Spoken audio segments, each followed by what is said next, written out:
ACI 임상혁신 기관은 환자와 보호자, 가족들의 경험을 모아 이를 이해하는 데 전념하고 있습니다. 롭의 이야기를 통해서 우리는 급식 튜브를 달고 사는 삶의 실생활을 살펴보고 이런 상황에서 어떻게 해서 완전한 삶을 살아가는가에 대해 배워볼 수 있습니다. 저는 롭 험프리즈입니다. 61세이고 아내 린과 함께 살고 있습니다. 1998년 제가 45세였을 때 인후암에 걸렸습니다. 그리고 2009년에 음식을 삼키는 기능을 상실해 튜브를 삽입해야 했습니다. 그러니까 살아남기 위해서요. 롭은 더 이상 먹지도 마시지도 못하고 튜브의 연명에 살아갑니다. 특별히 제조된 영양식이 펌프를 이용해 튜브를 통해 공급됩니다. 저는 원래 가구공으로 일했습니다만 첫 수술 후 잠시 복직에 다시 일하다가 2006년쯤에 테이프 전문대에서 요리사 과정을 밟기로 마음먹고 있었습니다.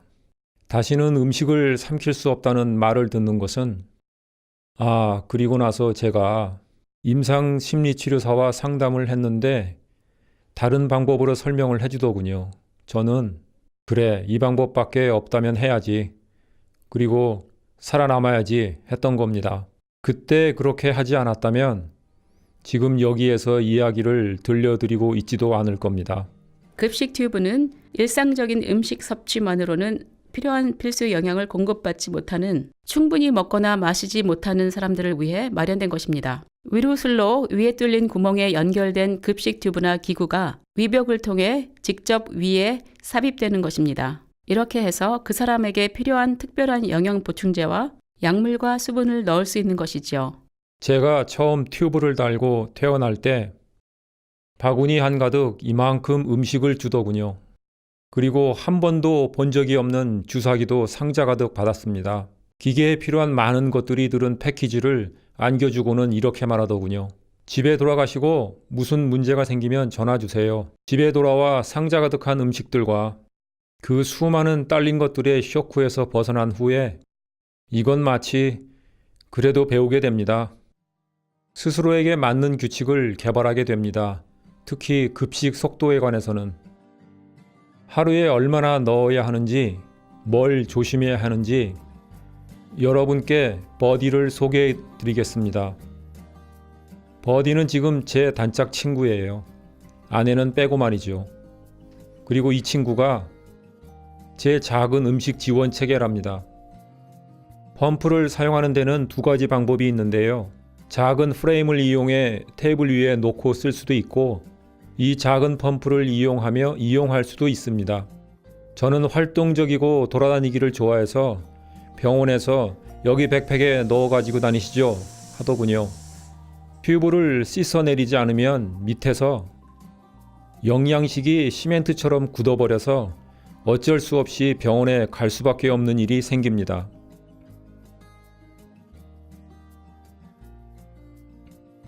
그래서 이렇게 나사 돌리듯 끼우고 천천히 누릅니다.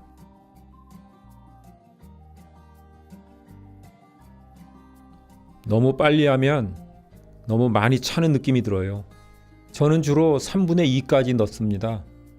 이 물병으로 2시간마다 하지요. 저한테는 이게 맞아요. 다른 사람에겐 너무 물이 많이 들어간 것일 수도 있습니다. 환자와 가족들을 집에서 돕는 팀원들에게는 의사, 영양사, 언어치료사, 간호사, 약사, 작업치료사, 물리치료사, 사회복지사, 상담 전문가까지 다양합니다. 건강 전문의들이 중요하게 기억해야 할 것은 튜브 급식이 단지 기구나 영양식 또는 주사기만이 아니라는 사실입니다. 이는 사람의 일상생활에 관한 것입니다. 몇 킬로줄이 영양이 공급되는지, 얼마나 많은 양의 단백질이 섭취되는지 이런 것들만이 위주가 되어서는 안 된다는 것입니다. 그 사람에게 맞아야 하고 개별화되어서 그들이 좋은 삶을 누릴 수 있도록 해야 하는 겁니다. 그래요. 작은 변화들이 좀 있긴 했지요.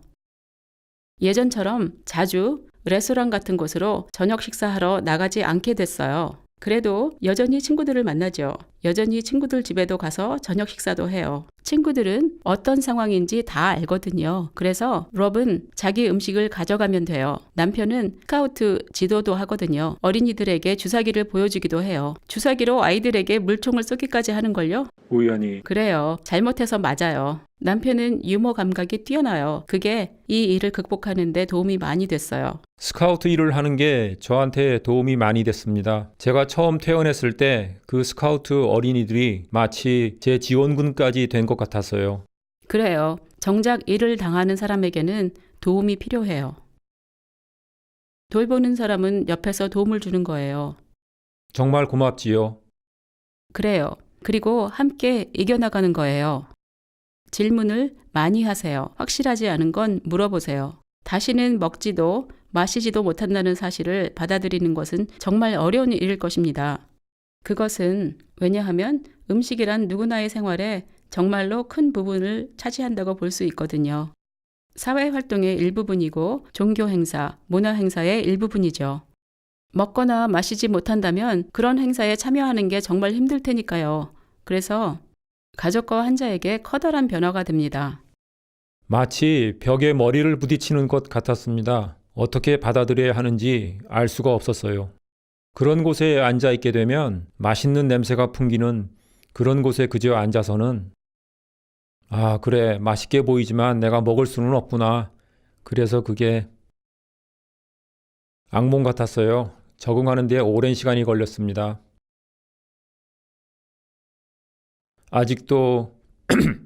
아직까지도 문제가 있어요. 도망치고 싶고 눈물을 흘리고도 싶어요. 그럼 문제에서 떠나지요. 그리고는 받아들입니다. 그리고 다시 아무 일도 없었던 것처럼 돌아옵니다. 초기에는 마음고생을 많이 했습니다. 제 외과 의사가 좋은 조언을 해주었어요. 자꾸 옛날 생각만 하지 말라고 하더군요.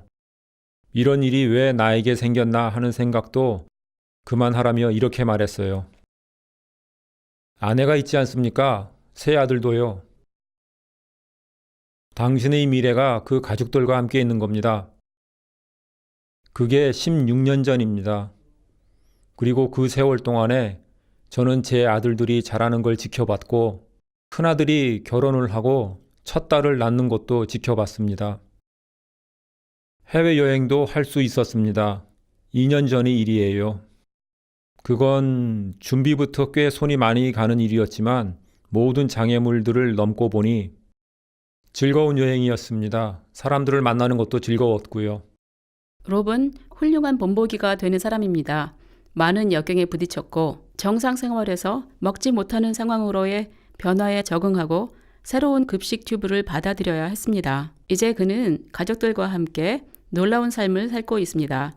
그가 이렇게 할 수 있는 것이 튜브 급식으로 가능했습니다. 그가 자원봉사 활동을 할 수 있고 자식들이 자라고 손자 손녀들이 생기고 세상을 여행할 수 있는 것은 그가 능동적으로 자신을 돌보고 긍정적으로 세상을 대하는 태도가 있었기 때문입니다. 그는 삶에 대한 바람직한 인생관을 가지고 있으며 이것이 놀라운 일들을 이루게 했습니다. 그래요. 이것 때문에 우리가 못하는 일은 없어요.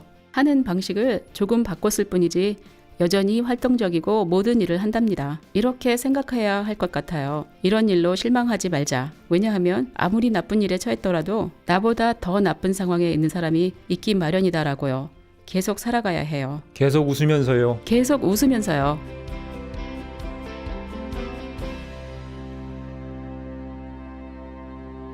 더 자세한 정보와 지원이 필요하시면 건강 전문의과 상의하시기 바랍니다. 임상치료사와 소비자를 위한 자료가 ACI 웹사이트에 마련되어 있습니다.